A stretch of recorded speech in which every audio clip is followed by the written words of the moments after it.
Okay, guys, I'm still sitting in traffic, so I got a million things going through this pea brain of mine. So I might as well talk about it. Um, anyway, I want to talk about the cost of living. I mean, here it is, July 2021, so we're 7 months into the year, and I mean, every time I go to get gas or go to the grocery store, everything has just gone up exponentially. I mean, what are we supposed to do to survive? I mean, I already, I collect Social Security. I get a little $300 a month widow's pension from my ex-husband.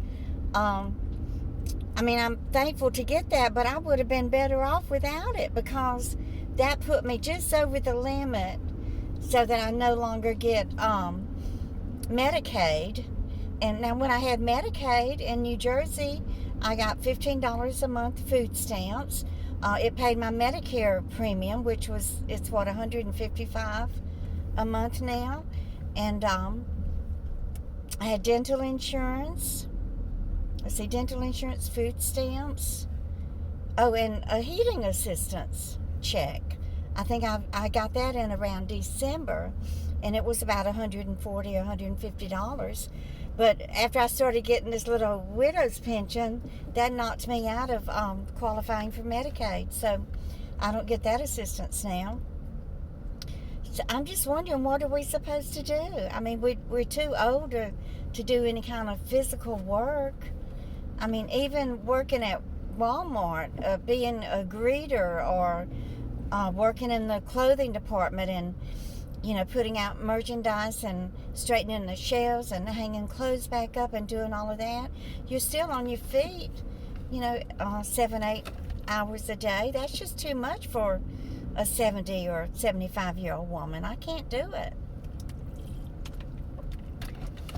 So I do thank God for my YouTube channel because I can still make about $20 a day. Every day that I put out a video, it averages about $20 depending on how many views I get. I think 5,000 views pays about $20. So $20 a day, 2 to 3, that's about anywhere from $500 to $600 a month. So that's what I live off of. I mean, by the time I pay my rent, my utilities, that takes all of my Social Security check. So I really do depend on the views that I get on my YouTube videos to buy gas for my car and buy groceries. But what is on my mind today is the babysitting that I do for my daughter and helping her out with the grandkids, which I absolutely love. There's no place on earth I'd rather be. Jill works at least 2 days a week, sometimes 3. So there's no place on earth I'd rather be than with my grandkids, those 2 or 3 days a week. And I just have always felt in my heart that it's just not right to charge your children to babysit.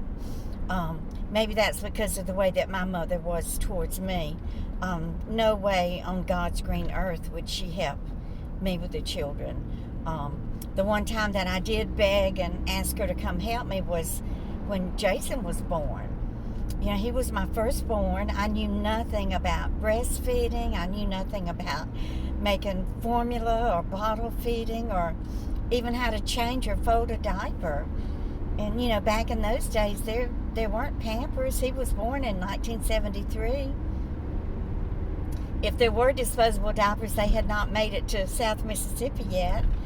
So, I had to try to figure all of this out on my own. So I begged Mother, I said, can you please come help me, when Jason is born. She was living in Lumberton, and we were down in Bay St. Louis. Actually, we were living in Gulfport at that time. We had not moved to Bay St. Louis yet. John was manager of a TGMY there. I forget the name of is it Hardy Street there on Gulfport, the main drag? I think so. He was the manager of a TGMY 5 and dime store. And we lived there on DeBees Road. It's right by Edgewater Mall there in Gulfport. We rented a one-bedroom apartment. So I had begged Mother to come help me. So Daddy brought her, after the baby was born, and oh, that was such a hard labor, y'all. I mean, I know many of you women have memories of labor back then when there was no epidurals, or what is that thing they did to your spinal block? I was scared to get that thing. So I just got the,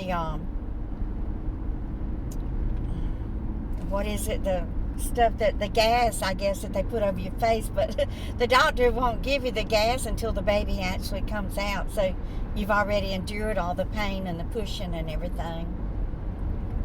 So anyway, we came home, and I brought the baby home, and I'm trying to breastfeed him, and I had been reading about it and couldn't figure out how to do it right, and of course not knowing a thing about it.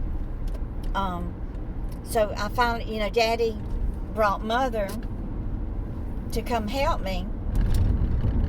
And before he left to go back home, he said, well, you're going to have to pay your mother for doing this, don't you? I said, oh, no.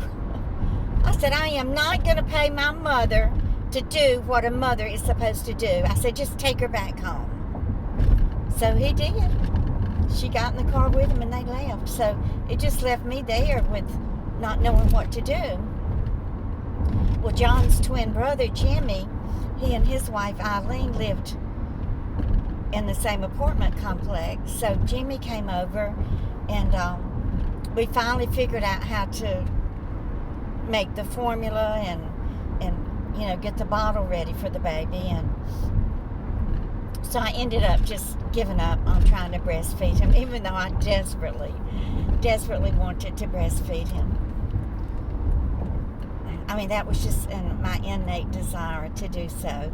Oh, and when Mother was there, before she got carted off back home, I was trying to breastfeed him, and she goes, why do you want to breastfeed that baby? No way would she ever breastfeed a baby. Not her selfishness. Oh, Lord. So anyway, my point is, I don't want to have to ask Jill for money for babysitting, but I just don't know how much longer I can make it, without getting a little assistance from her. Because, for instance, when I fill my car up, I fill my car up usually twice a month. It does take a lot of gas, because here, even though you're not driving that, or I'm not driving that many miles to get from my apartment to her house, maybe 20 miles, it's the sitting in the heavy traffic and the idling that eats up all of the gasoline. So, I may ask her to help maybe buy a tank of gas a month.